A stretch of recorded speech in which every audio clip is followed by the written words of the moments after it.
Um, Two things we're going to talk about today to close out this gaps for this year. We're talking about, just like we started with multiplication. Now, in the series of multiplication that we had, we're talking about fruitfulness, multiplication, and growth and stuff like that. And we be able to see the model that God gave us, right? Now, what we want to finalize in this is we're going to be talking about God said, be fruitful and multiply, right? Be fruitful and multiply. Okay. And then multiply. And we have different things that God talked to us about it. But what we're going to finalize today is in that process of that being fruitful and multiplying, you have to understand planning and you have to understand that work is involved. Two things. You have to know how to plan and you have to understand that work is very essential in your process of fruitfulness and multiplication. All right. So, planning is creating a structure that will help you function effectively. What is planning? Planning is creating a structure that will help you to function effectively. If you want to bake, it depends on how much or whatever you want to bake, you have to plan. You need okay, I need the flour, right? I need butter, I need sugar, I need milk, I need eggs. So all those things that the ingredients and the resources that you need to execute your mission is what planning is about, right?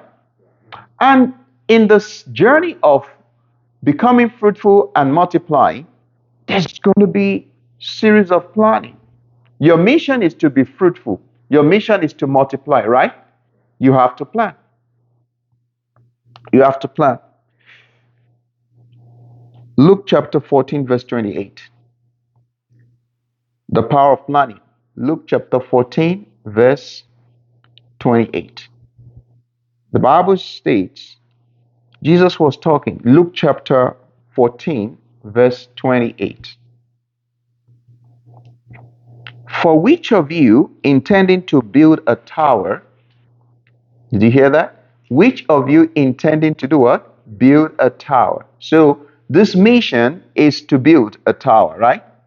And if you want to build a tower, he said, which of you is intending to build a tower does not sit down first? Oh, where is it that you heard that word sit down before?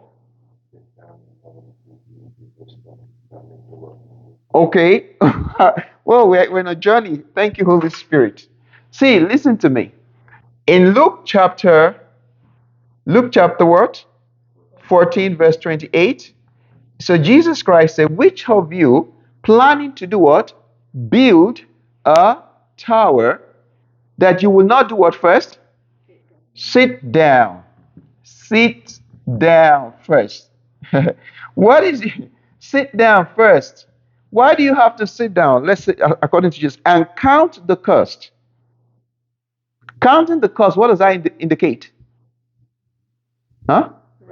Planning. You have to plan. Whether he has enough to finish it, read the rest of the version for me.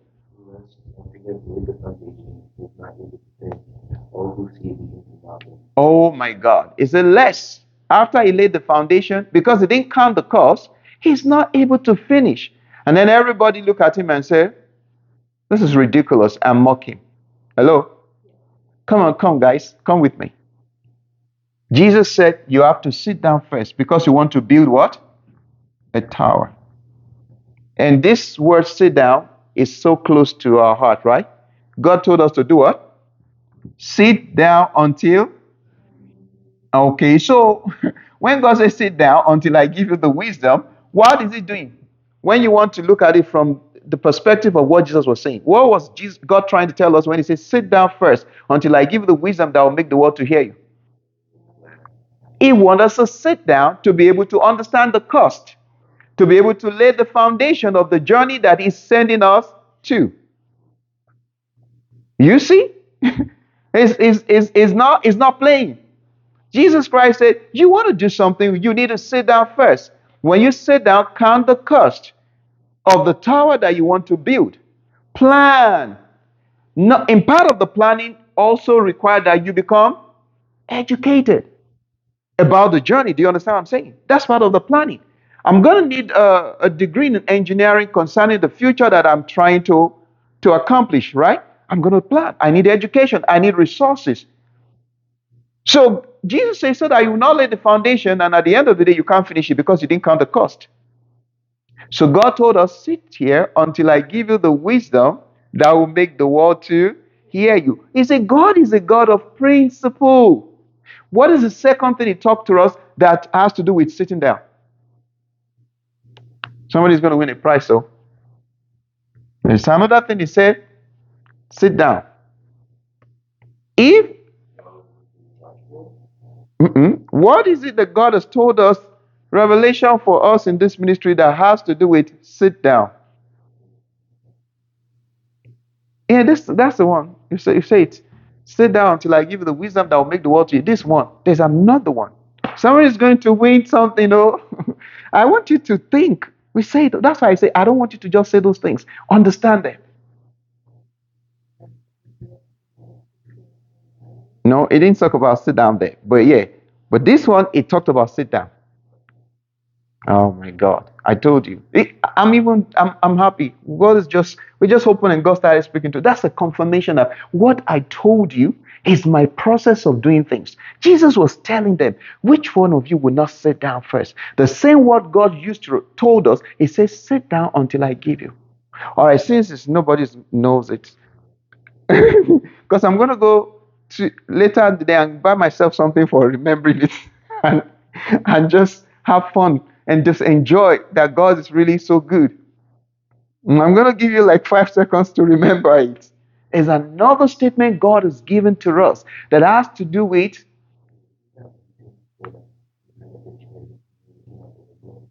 no. Yeah, that's the one. That's the one with this. That's the one with this.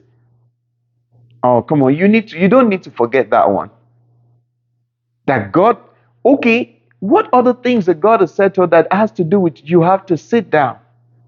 You have to sit down.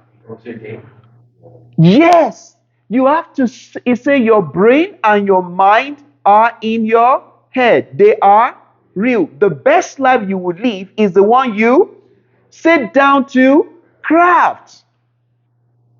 You see, that's the word again. Sit down. You sit down to craft your destiny. He said the best life you will live is the one you have to sit down. So when God said we should sit down to craft our best life, that we should not follow trend, right? So that we will not be an imitator, just living by imitation, but we will be the best, the one, not among them, right? What is it saying? It's trying to tell us, sit down and plan your life. Plan your life. You have opportunity to live the best of life, but you can't live that best of life if you don't sit down to plan it. Crafting it is planning it. And the same thing Jesus is saying, you will sit down to count the cost. All right, this that God called me to do, what is it going to entail? I have to understand principles. Okay, God said He's going to give me 5 principles. Or He's going to give me, direct my path. Okay, what does it require for God to direct my path? What is my responsibility? What does God want? You have to sit down. Hey, there is no future without first sitting down. Which is mean you have to plan. You have to plan. You see, when you have a good plan, your execution is going to be thorough and effortless. When you have a good plan, it's just like you say you are training very hard and you say the day of competition is going to be more easier if you have trained very well. But if you don't train very well in the day of execution, it's going to be so difficult. Or say, what is wrong with my team? They are losing the game. They're losing the game because they did not practice well. Or they're not doing exactly what the coach asked them to do. If you see a good coach and he told you this is what I want you to do, and that coach is very confident and comfortable with this, what he told you, you might be down 20 what? maybe 20 point, 10 point. He's not going to be worried. He's not going to worry. When you look at why is coach sitting down not worried? We are down like 3 point, 10 point. He's not worried. Because if you are playing according to the plan, do you understand? The coach is not going to worry. Because the coach know that the plan I gave you will first of all put the opponent a little bit above you, right? But after that, the opponent is going to wear out and then stay with the plan and you have your own advantage. But because you stay with the plan, execution is going to be easy. Planning is what helps you to create a structure that will make your job effortless. Do you understand? That will make you to be able to execute effectively. That's what planning will do. Planning is just as to say, all right, I have prepared what I need to do, and this is how I need to do them. Do you understand? Yes. So Jesus said that, please, I don't even feel I should go anywhere again. I feel I should stay here. Because He says, sit down first to count the cost. And He told us, sit down until I give you the wisdom. Because He wants you to understand the cost of what I call you to do. He wants you to see the plan in the future. He said, the world is going to hear you. But do you count the cost? Do you have the plan? Oh, the last prophecy that God gave us, do you know what He said? He said, are you prepared? Are you prepared? He gave that prophecy to us on the 7th of September. He was saying, are you prepared? Because it's a time of sitting down, planning, and counting the cost. What is it going to take the word of God to the world? What is it going to take? What is the cost? And then He told us, He said, your mind and your brain, they are real. They are in your head. What do you need to do?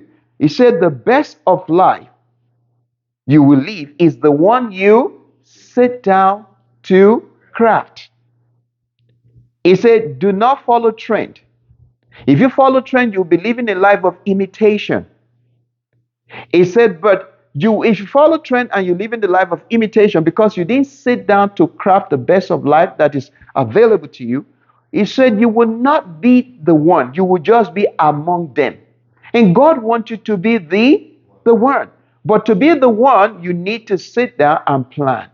Oh, there's all opportunity and possibility for your greatness. But God is saying, count the cost, but sit down. The journey is real. The success of the journey is your ability to sit down.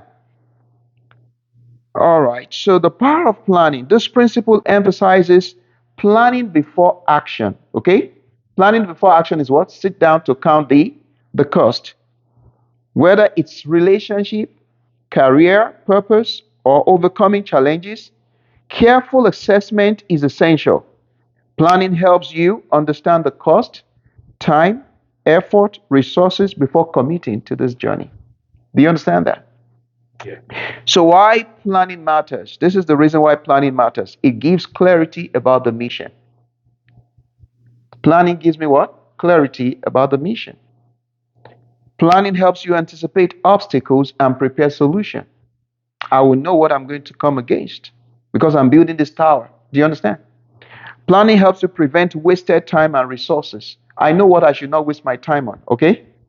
Planning helps you position. It positions you to make better decisions because I already see this is the better way to go about it, okay?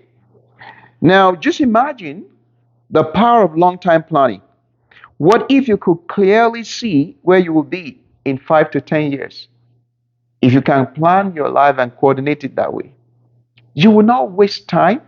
You will not waste resources. You will not stress because you already had the plan and you just follow the plan. It's very confusing when people don't have a plan. It's always chaos when there's no plan. They will waste time, waste resources. They will run into obstacles that they have not predicted because they've not sat down to plan. It is during the time of planning that you think, if I take this route, when I was researching this route, it says, this is not a good route. So I'll prevent this, so I'll take the other route. It's planning that you begin to see what you need to prevent, how you need to safeguard yourself. It's through planning. You will know, okay, this is going to be a waste of my time. This is going to be a waste of resources. It's planning that will help you to do that. But without planning, and you just started executing, you're just going to mess up so many things. Do you understand what I'm saying? All right. Now, I want you to really understand this. Clarity is perhaps the most important concept in personal productivity. Clarity is perhaps the most important concept in what? Personal productivity. You are so clear with what you want to do. If you are not clear, you can't produce as you ought to. You're not going to be effective in getting result if you don't have clarity of process. But if you understand, oh, I understand the mission, I understand what I need to do. Okay, let's come to our own understanding. I want to bake bread. I'm not sure, do I need to use 2 eggs or do I need to use 1 teaspoon of sugar? I'm not clear. So because I'm not clear, and then I decided to use four eggs and decided to use, and I just messed up the stuff because I don't have clarity. The product is going to be bad. Do you understand? When you don't have clarity. That's why I said clarity is perhaps the most important concept in personal product. I need to know, be very clear about what I need to do, where I need to do it, when I need to do it, how I need to do it. Do you understand what I'm saying? Clarity, clarity, clarity. If you're not clear, don't start the mission. Jesus Christ said, won't you sit down to count the cost? So to have clarity. That's what it's saying. To have what?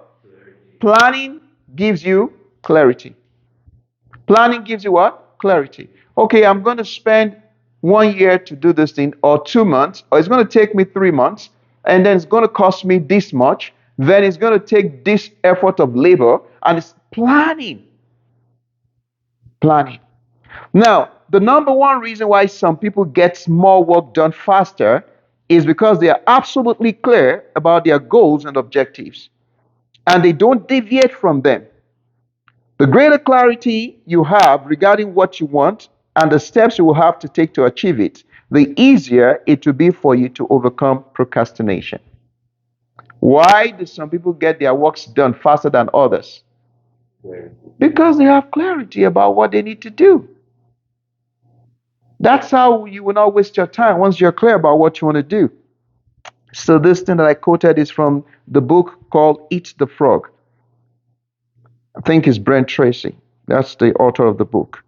Now, your mind, your ability to think, plan, and decide is one of your most powerful tools for scaling through life and increasing your productivity.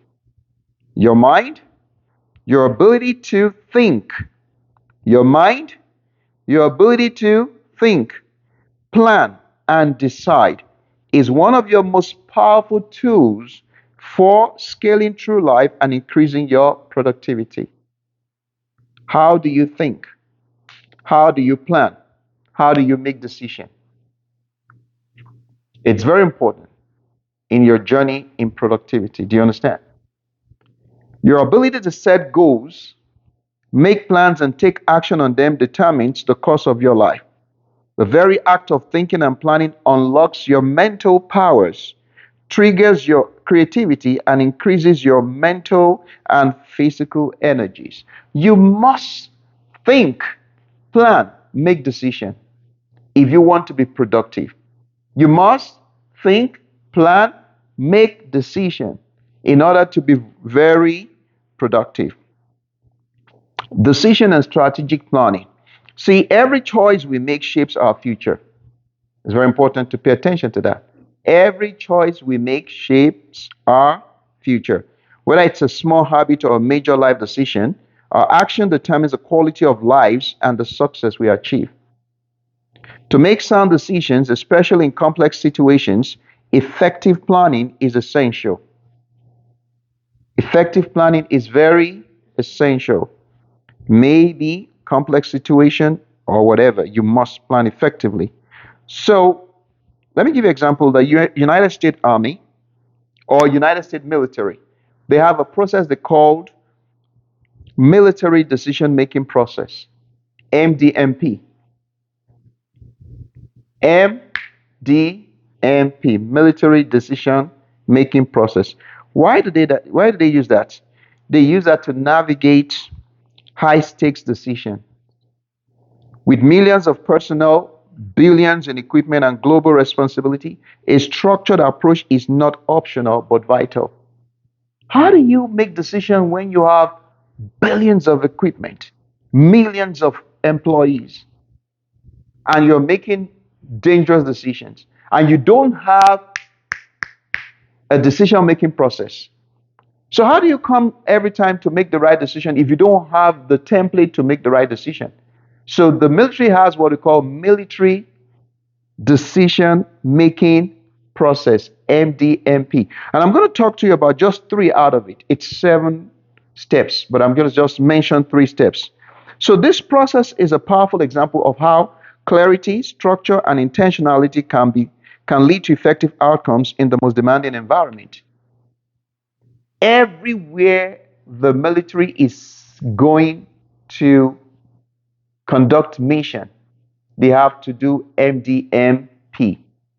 Everywhere. Everywhere the military is going to conduct mission, that is the model to determine, am I going to fight this battle? How do I go to fight this battle? What is going to involve and going to be, at stake in this battle? They sit down to count the cost. And this military decision-making process, it's very complex. Very complex. So let me give you the first 3 that I want to talk about. The step 1 is this. We received the mission. The military received the mission. The president says, hey, guys, I want you to go to Nigeria. All right. What is stated in the mission? What does the mission want us to accomplish? So first of all, we have to understand the mission, right? We have to do what? Understand the mission. Know the purpose of the mission. What's the purpose? What is it? Where is it? How? When? And then what and all those things. We call that the 5 Ws. The 5 Ws is included in the receipt of the mission. So who are we going to meet? What are we going to do? How are we going to do it? When are you going to do it? And then everything. You have to have the answer for all those things. It must be in the mission statement.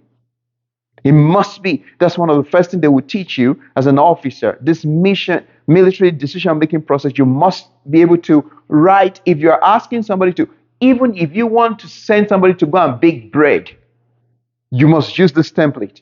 And then even if you are trying to move a whole nation, you must use the same template. Do you understand what I'm saying? Okay, so the first thing is to receive the mission. You understand your mission. The second thing is to conduct mission analysis. All right, let's look at this way. So number 1 thing is what? Receive the mission. So this is the mission. Let's give ourselves one mission. What's the mission? Remember, we're talking about what? Planning. So what's our mission? Our mission is what? Productive. To be productive, right? To be fruitful and multiply. So now, what is exactly that area do you want to be fruitful and multiply? Every area, okay? So how do you now determine your mission? So, okay, I want to be fruitful and productive in every area.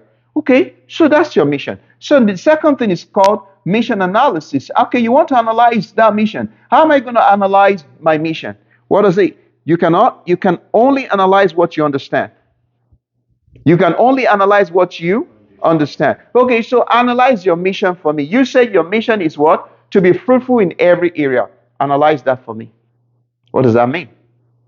Because if I don't understand the mission, I can't proceed to conduct the mission. So you have to understand it. Break down your mission by asking, what is the ultimate goal? What happens if I fail to achieve it? What resources do I have? What are my limitations? Who influences me positively or negatively? This analysis helps you identify strengths, weakness, opportunities, and threats related to your purpose. So analyze your mission. This is your mission. You say your mission is what? To be fruitful in every area. So Break it down for me. How do you approach that mission? Because if you don't know how to approach the mission to break it down, you would not know how to develop a course of action, which is the third thing. But it's also, you see, that's where sometimes we're stuck. My mission is I want to be productive in all area. Okay, what does that mean? How do I be productive in all area? Tell me, what is the step that I need to take? What do I need to do? Maybe if I want to analyze my mission, I will first of all break it down into, okay, so here I need to be fruitful in all area. So number two, I want to analyze my mission. So I'm going to say, all right, in all area. Let me first of all say spiritually, let me see. I need to be fruitful what? Spiritually, right? And then mentally, I need to be fruitful. And then emotionally, I need to be fruitful. And then materially, I need to be fruitful. So, once I understand, okay, spiritually, what does it entail? What is that area of my spiritual life that I need to be fruitful? All right, my prayer life and my revelation life. I need to understand how to explain more revelation and get more revelation. So I'm breaking it down, analyzing the mission. So mentally, what do I need to do? Which area? Okay, I'm a straight A student. So what other areas? Okay, maybe I need to read more books on entrepreneurship because I'm not too good about business, right? So I need to develop that mental because I want to be productive in my entrepreneurial skill, right? But I am very good in my academics, right? But I have not been very strong in some area of my business, like or something like. So this area I need to be productive. I'm a straight A student, so I'm not need to worry about that. I'm already productive in this area. But when it comes to business, I'm not too good at doing business. So maybe I need to get books on entrepreneurship and I need to start learning that area. Okay? So what about emotionally? Because I want to be productive in my emotion too. Mission analysis. You have to plan. If you understand the mission, you break it down. And then the third thing you will do in this planning is you have to develop course of action. Now, in this development of course of action, you have to develop maybe several, maybe three different courses of action. And they say, which one is the best one? Which one is the best one? Okay, see, I'm planning my birthday, 2nd November. Okay, and I want to spend this amount of money. So I'm saying, once your mission is clear and analyzed, I'm talking about developing courses of action. Once my mission is clear and I've analyzed it, it's going to, I'll be able to create multiple strategies to achieve it. Okay. Okay, maybe I can go to the hotel to celebrate my birthday. How much is it going to cost me? Maybe I can stay at home to celebrate my birthday. How much is it going to cost me? Maybe I can go to the beach to celebrate my birthday. So I have three options, right? In that three options, and I want to develop which one. Okay, so now in developing the course of action, this is what I'm going to look at. Values. Am I this person that I really don't care about money that I want to spend, but I want to leave an indelible print concerning my birthday? If that's my value, that will determine what I'm ready to spend. Do you understand what I'm saying? If money is my value, no, I'm not a spender. Just so that means to go to a hotel is going to cost me $1,000. To go to the beach is going to tell me $2,000 to cost me to go to the beach. But to do it at home is going to cost me $300. But because money is a value to me, I will do it at home. That's development of courses of action. I see the one that goes with my value. If my value, like I'm a social person, I want everybody to know what I'm doing. I will never do it in the house because no, I'm going to find a way where we invite hotel, publicize it and make sure my courses of action syncs with my value. Do you understand that? So that's it. He said, when you develop your courses of action, it tells you the pros. You understand the pros and cons. You weigh it. Which path align best with my values and resources? I have three courses of action. Which one align best with my value and resources? Which option minimizes risk and maximizes impact? What are the short-term and long-term consequences? Choose the most effective course of action and commit to it. Do you understand that? That's it. You understand your mission. You know your mission. You analyze it. And then, how do I do it? There are different ways to approach every complex or simple situation.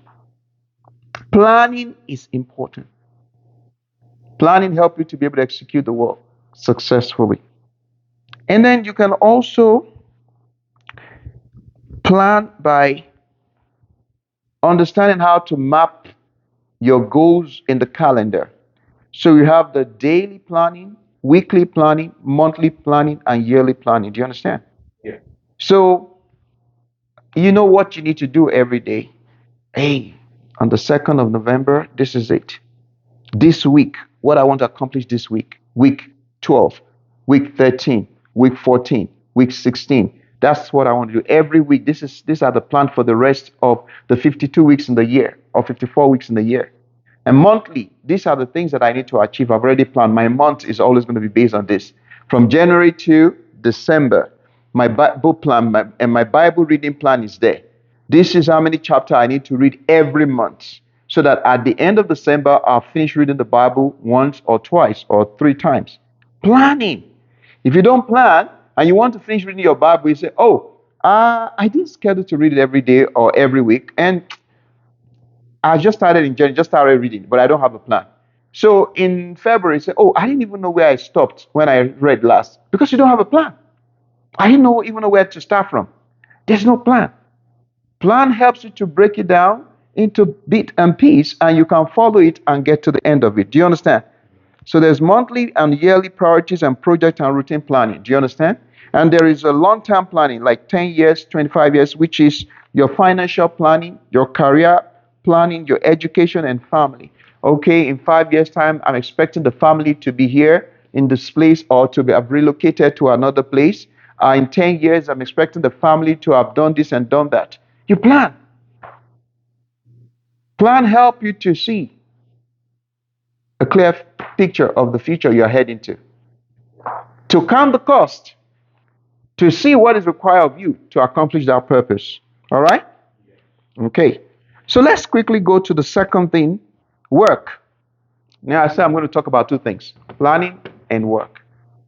Work. What is work? Work is a necessity. Work is what? It's a necessity. If you want to be productive, you have to work. There's nothing to be, there's no how you're going to be productive if you are not working. Productivity is just, it's all about working. But what you do as work is based on how you are. What is it that you do as work? How you have planned. The things you plan is what you now come and execute that you call work. If I've planned very well, then my work is going to be easy. God worked for 6 days, and the Bible told us that God rested the seventh day. So God wants us to work. John chapter 4, Jesus Christ said he wants to do the work that his Father has called him to do. In John chapter 9, John chapter 11, he said, I'm going to work in the days, for the night comes when no one can work. Do you understand? Work is God's design. Okay? Work is the means to sustain the original seed of creation God gave us. If you don't work, that means you are not reproducing, right? And then if you don't reproduce, the original thing can just die. Do you understand what I'm saying? I've been known that some families has gone into extinctions because, they're not really anymore. Because maybe those people are not reproducing and then they are not growing their family. They're just going to be cut off. The Bible says, till the ground. Do what? Till the ground, that it can continue to produce accordingly. Proverbs chapter 12, verse 11. Proverbs 12:11. He that tills his land shall be satisfied with bread. He that tills his land shall be satisfied with bread. But he that follows a vain person is void of understanding. If you want to be productive, if you want to be fruitful, if you want to multiply, you need to work. You need to do what? Another thing about work is this. God's glory is embedded in what he created us to accomplish. God's glory, it's embedded in what he created. It is in our work that we showcase the glory of God that we carry personally. Do we understand this? If you work, you will reveal the glory of God that is hidden in you. If you refuse to work, nobody will see the treasure that God has deposited in you. So work unveils God's glory. Work unveils God's glory. Whatever work God has called you to do is to show the glory of God that is deposited in you. Each man's purpose is connected to God's will and revealed in work. Work is unavoidable. It is a process that unveils God's glory. What you do based on the potential that God has deposited in you is to unveil the glory of God that is hidden in you. If a seed does not produce, it's not working and it's not revealing the glory of God. If a tree does not produce fruits, it's not working and it's not revealing the glory of God. When a tree begins to produce fruits, it's working, right? And is unveiling the hidden treasure that God has placed in it. Yes, and that's work. Being fruitful is not, you can't sit down and just be fruitful, right?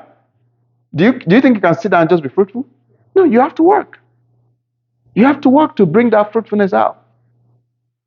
So it is when you develop yourself, you are working on yourself. When you develop yourself, you are working on yourself. And when you work on yourself, you can realize your potential and become who God wants you to become. Listen to this. Men who die without glory are those who did not discover God's will for them, or those who found his will but did not understand it will take serious work to accomplish it. I'm going to say it again. There are men that died without glory. They did not discover the will of God for their life. Or when they discovered that will, they did not understand that it would take a serious work to accomplish it. That I know the will of God for my life does not equal to that I'll be able to accomplish it. That I know the will of God for my life is not equal to I will accomplish it. But that I know it and I begin to work on that will, that's when I will be able to accomplish that will. That's when I unveil the glory. So that I know the will, okay, God wants me to speak to the world. And then I know the will of God and I sat down here and I'm not doing anything. Okay, how is that going to work? That Abraham is going to be the father of nations. And to the land, I'm going to tell you to a land that I will show you. So Abraham did not go and search for the land. Abraham decided to sit down. He's not even making an attempt to have a child.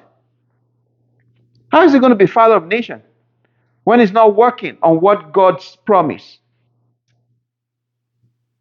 Do you understand what I'm saying? You have to work. So many things go wrong when we refuse to work. We become inexperienced and underdeveloped, destroying potential, resulting in poverty. We abandon God's glory hidden in us because we refuse to work. Men die without fulfilling their calling and purpose in life because they refuse to work. Our work is meant to reveal God. It is not a casual expression of activities, but a revelation of divine potential hidden in us. Your work is a revelation of divine potential hidden in you. Jesus Christ came. Your work is what? The revelation of divine potential that is hidden in you. Your work is not casual expression of activities. It's what? Revelation of divine potential that is hidden in you. It's not expression of casual activities. It's the revelation of the divine potential hidden in you. I love this one. Work turns your gift into an empire. Work. Your work or the work that you do turns your gift into an empire. Do you remember Proverbs chapter 18 that says, the gift of a man, make room for him and bring him among the greats. What is it that make room for you? So how, Proverbs 18, I believe it's 18, is it 16 or something? Okay, let me tell you something. How do you not develop your gift and you think it's going to bring you among men? Men is not going to notice your gift. Men will not notice your gift if you did not develop it. And if you do not develop your gift, it can't bring you among men. The reason why it will bring you among men, when you develop it, people notice that gift and they begin to ask, can you help us with this gift? Men will not notice your gift if you refuse to develop it. How will I know that Anu can code if he has not coded? If he has not done anything? That potential is just sitting there inside of him. How will I know that Delta can write a book if he has not written anyone? That potential is just sitting down there. How will I know that Yemi can teach if she has not started teaching? That potential is hidden. Men will not recognize your gift until you develop it. It is when you develop it that men will acknowledge it, that it will now bring you among greats. So when it said the gift of a man makes room for him and bring him among great men, it's the gift of a man that he had worked on and developed. It's not the gift of a man that he just know, hey, I have the gift of singing and I can play instrument, but I've not played any instrument. We watch a program on Netflix, the documentary, and a producer just said, hey, can I get this guy to come into the studio and sing into this production? And the guy just came, and then he sent one of his songs and he started singing it. And I asked myself, if this man has not written this song before, the world would not, when he was called to come and, use his gift, he would not have anything to present. But this guy has written this song. He doesn't know when the opportunity is going to come. And it's one of the very wonderful songs, but the lyrics, I don't agree with it. But what my take there is, this guy has written this song, and this song is in his archive. When he was called, the opportunity came, and then he sang the song. Oh my God. Everybody was like, the song was on fire. The younger generation they couldn't believe it. But because he had developed a skill of writing songs, when the opportunity showed up, he has something to present, and his gifts bring him among the great.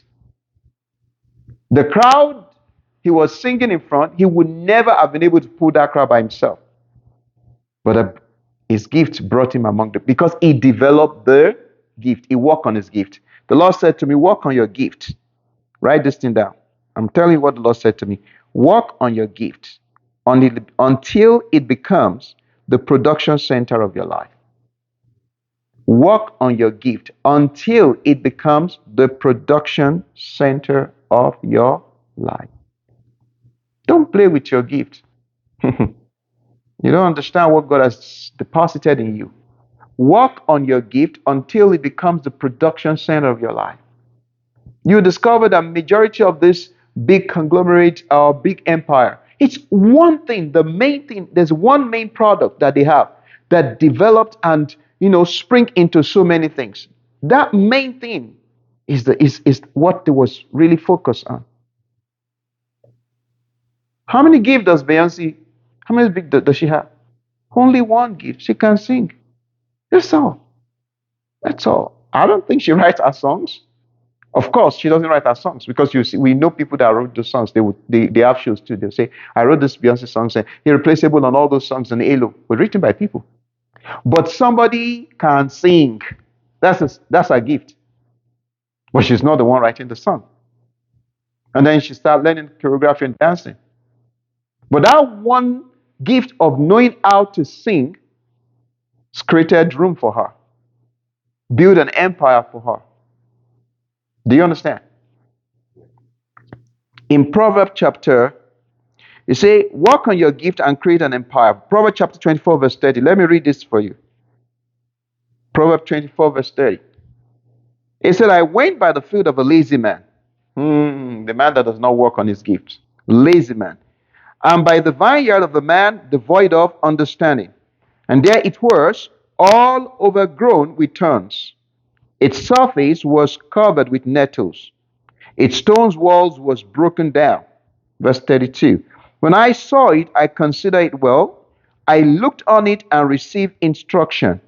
a little sleep, a little slumber, a little folding of hands to rest. So shall your poverty come like a prowler, and your need like an armed man. The man that refuses to work is inviting poverty. The man that refuses to work is inviting what? Poverty. It's going to be poor. Has not work. Your work can turn your gift into an empire. How many of you know and heard about, I will say it and I will test you if you know, J.K. Rowling? J.K. Rowling. You know who J.K. Rowling is? All right. Do you know what she's done? How did she become who she is today? All right. So J.K. Rowling is the author of the book Harry Potter. I'm just explaining to you how your gift can create you an empire. How your gift can create what? An empire. So J.K. Rowling book sold over 600 million copies. Over 600 million copies. So how did they start the empire? They call it the Wizarding World includes movies, theme parks, merchandise, video games, and a Broadway play. But it all started with what? Books. Now, the books was turned into movies. Now she has a theme parks. Now she has different merchandise. Now she has video games and a Broadway play. All because one gift, writing. The books has been translated to 85 languages. It redefines children's literature and fantasy storytelling. That's what the books is all about. Okay? How did it start? The book was published in 1997. Harry Potter and the Philosopher's Stones was initially a modest release. Now, it was by word of mouth, was advertised in school libraries, and early reviews helped build momentum. It was an emotional story, of an underdog resonated deeply with the readers because of that. Oh, he was an underdog and he became somebody. Just something like that. People, he was appealing to people. Now, Warner Bros. Acquired the right in 1999. Her book was published in 1997. 2 years after, Warner Bros. Acquired the right and released 8 films between 2001 and 2011. 8 films. The movies expanded the audience and created a visual identity for the brand. So not only the brand, the casting crew, the set design, and music became iconic, reinforcing magical world. Then they have merchandise. They have Lego sets. They have Lego sets. They have board games. They have different kind of things. Just a book that she started writing. Today, J.K. Rowling is worth $1.2 billion. She's one of the billionaires in Forbes magazine. Just your gift can create you an empire if you work on your gift. And that's what God wants us to do, to work on our gift, to create an empire for us. In Matthew 25, lastly, Matthew 25. Remember the story of the talent? God rewards work. God does what? He rewards work. In Matthew 25, verse 14, for the kingdom of heaven is like a man traveling to a far country, who called his own servant and deliver his goods to them. And to one he gave 5 talents, and to another 2, and to another 1, to each one according to his own ability, and immediately he went on a journey.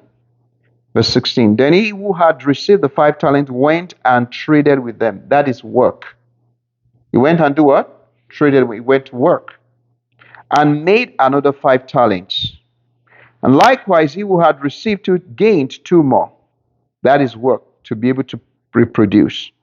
Verse 18, but he who had received 1 went and dug in the ground and hid his Lord's money. After a long time, the Lord of those servants came and settled account with them. So he who had received 5 talents came and brought 5 other talents, saying, Lord, you delivered to me 5 talents. Look, I have gained 5 more talents besides them. His Lord said to him, well done, good and faithful servant. You were faithful over a few things. I will make you ruler over many things. What did I say? God rewards work. God said, good servant, I will make you ruler over many things. Enter into the joy of your Lord. He did the same thing for the man who had the 2 talents and multiplied. But the one that had the 1 talent that did not do anything, the Lord rebuked him.